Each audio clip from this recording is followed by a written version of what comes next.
By reducing the chances of an uninfected person coming into physical contact with someone who has either tested positive for or is exhibiting symptoms of COVID-19, the disease transmission can be prevented, resulting in fewer deaths.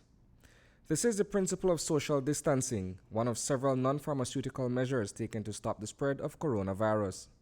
It falls within the amendments to the emergency regulations. However, enforcement of social distancing remains problematic. There is no need for panic. We don't have to crowd the supermarkets and grocery stores because there is more than a sufficiency of necessary supplies. This will continue for as long as the pandemic lasts. Over the past 2 days, taking into consideration that it is mid-April, the streets of Belize City have been abuzz with activity, as many have come out to collect salaries, transact business, and make essential purchases. While it is necessary for these obligations to be met, the 6-foot distance between persons gathered outside of supermarkets and banks is not being adhered to.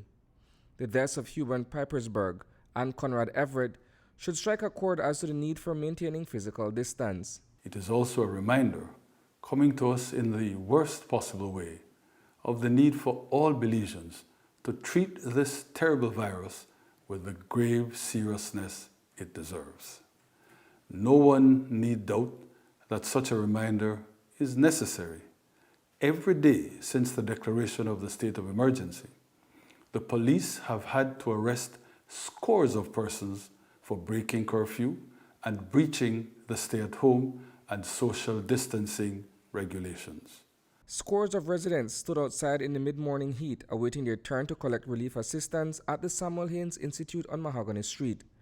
Notwithstanding the fact that the compound abuts the police precinct, there was little that could be done to keep the meandering lines in check. We continue to do what we can with a view to ensure that we limit the number of persons on the street as best as we can. And I just want to, again, emphasize to our Belizean people to please abide by the rules. Stay at home, stay at home, stay at home. If you don't need to be on the streets, stay at home.